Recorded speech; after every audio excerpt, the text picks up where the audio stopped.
welcome back to my channel. A little bit about everything. I have a movable stand here. It's actually a tray and a stand. I think it can accept up to 250 or 300 pounds you can put on the top of this. It was made by Mag Tools. I bought this like 20-25 years ago. I'm pretty sure they still have it around today because it's practical. But I want to take all my tools, my cutters and everything that I use on the lathe and put it in the tub here so that they're readily accessible. And I sort of had moved some stuff onto these shelves, like my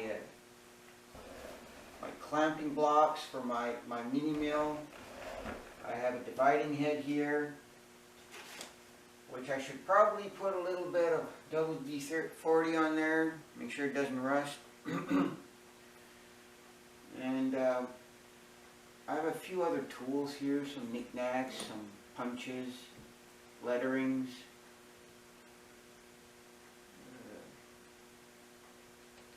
stone, a fine and coarse stone for knives and stuff. I'm going to make a shelf here. It's going to be 33.5 high. Finished height should be close to 35.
So when you're dealing with such a long piece of lumber, you may want to brace either end. Like, I should probably make a table where I can put this on and just flip up the sides like I've seen some other people doing. But the thing is, the floor has cracks in it so deep that the wheels would get stuck in ruts. I really need a new shock. That's what I need. 5/8, I gotta square off that end. Did I? 30? Yeah, 30 and 5/8. So I'm gonna cut it at 31 and go 62. And that'll give me a little bit of material to square it up and make sure that they're equal length.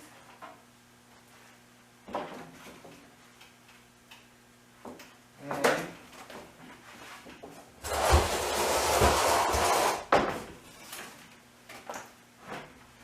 okay.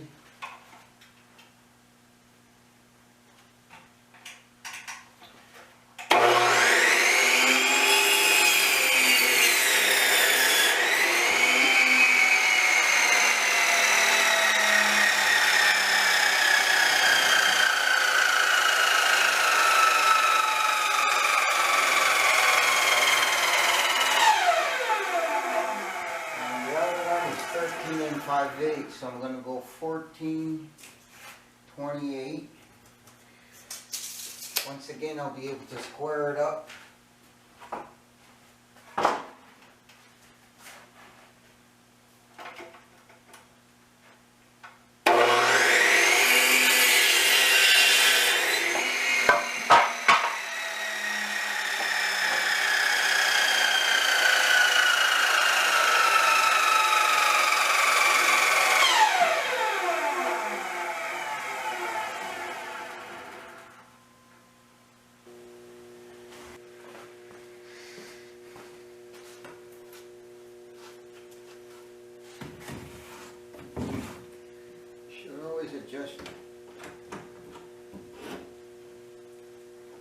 throat deck on the bandsaw to make sure you have the best support possible for what you're doing.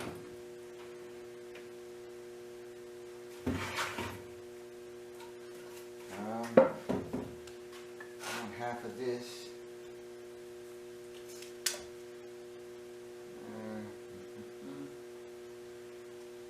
Since it's not 6, 5 7/8, 2 3/4 gives me 5 1/2.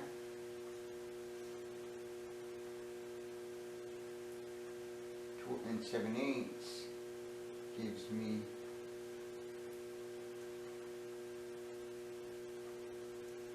3/4.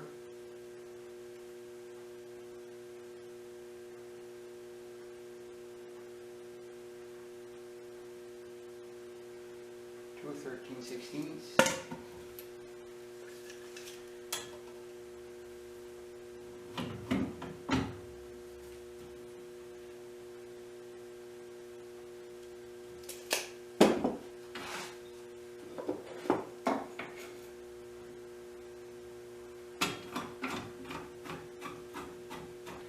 Square off the fence. Again.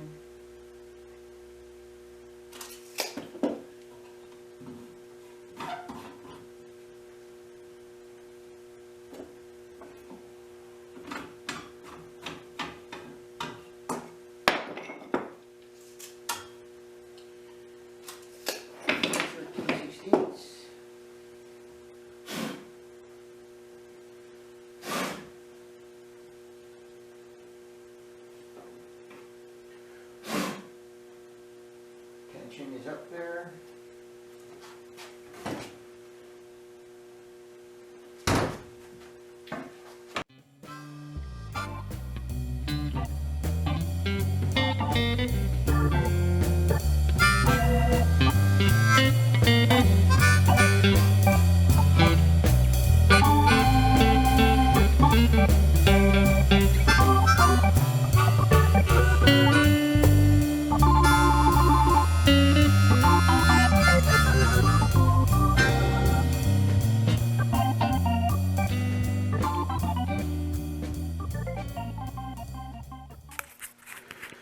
Yeah, those are the table posts.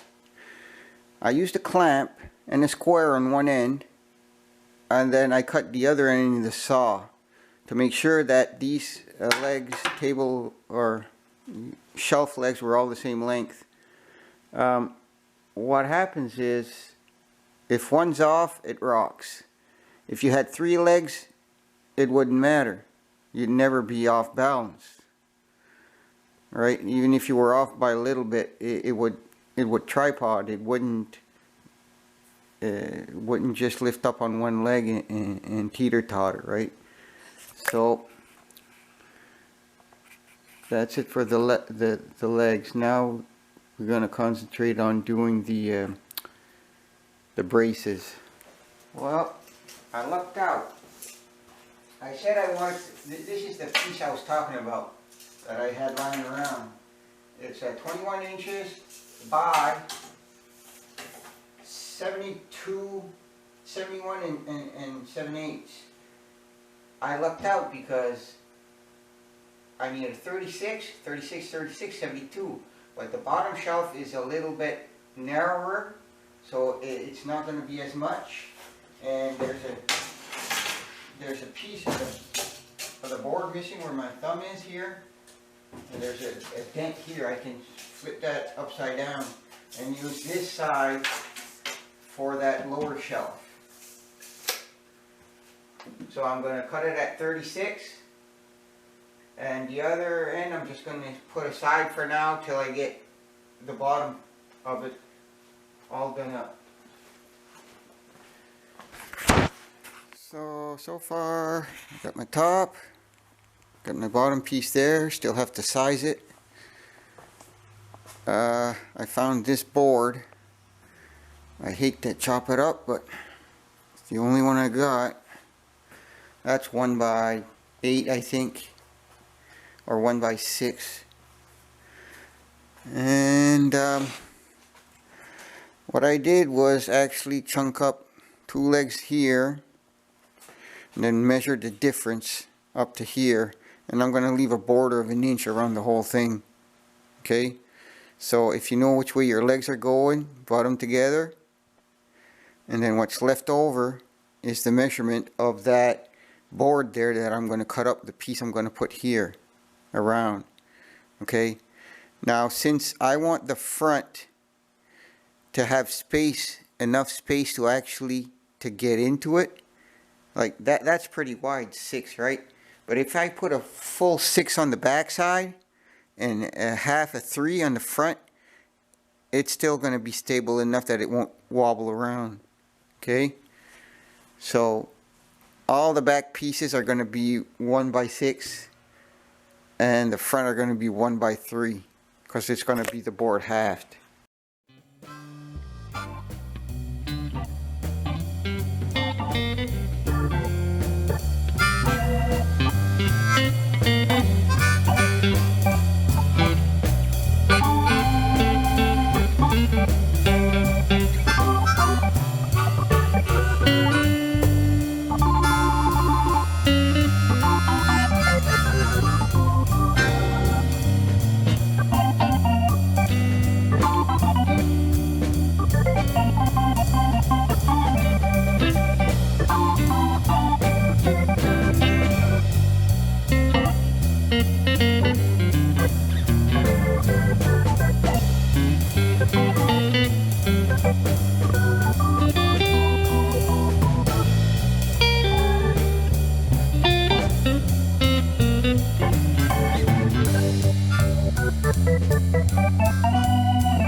I'm using the table saw as a reference for flatness, and I'm using the Betsy clamp to keep the board up against my pocket jig block, and that clamp there is providing me with a spacing for repetition. Like I'm just doing all the ends right now and drilling the pockets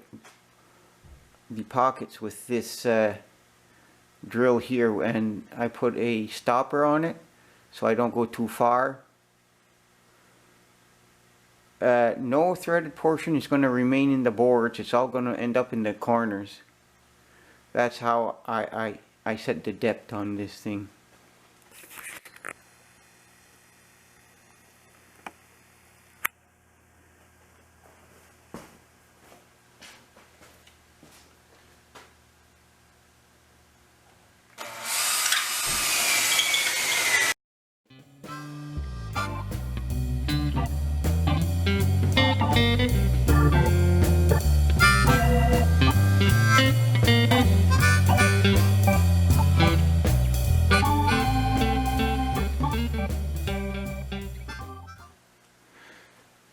So, since this isn't the real pocket jig drill bit, I still have to make the hole that comes through the other side so the screw can go through it. And 1/8 will do that just fine. But if I'm butting up against something, I don't want to drill with this. I take a scrap piece of wood, drill through it, then I come here and just tap it a little bit, and I'll take a smaller drill bit that will actually only, it'll be a tight fit on the core or the root of the thread. So the whole thread goes into the wood. And it's just so that there's not a continual pressure on that piece of lumber, because there's a screw without a pilot hole in it. That way eventually that wood's going to crack and that joint's going to fail. But if you give it some stress relief and the threads actually grab on, but the center has a pilot hole, that joint's be good forever. It can shrink, it can swallow through humidity or whatever. It's going to create a sound joint. So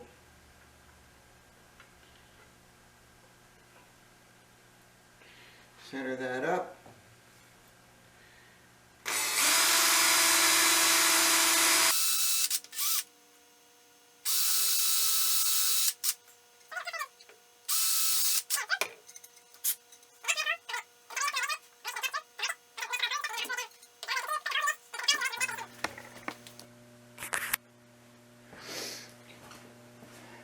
So I've got all my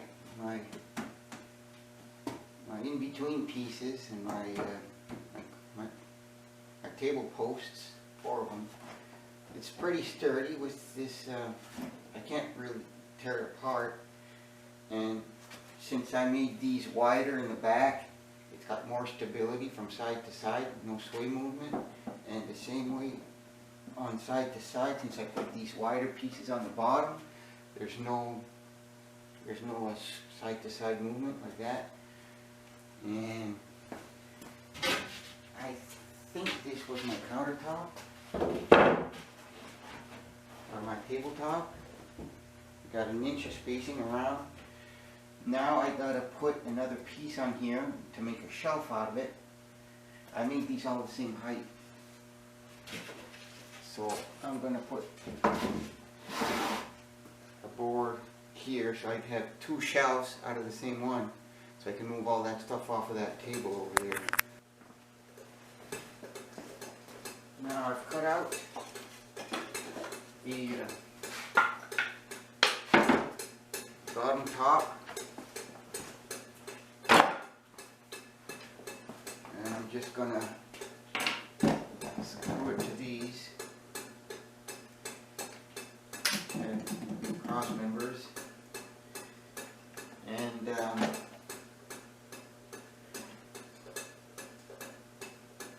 Trideo screws are actually number 8s. Okay.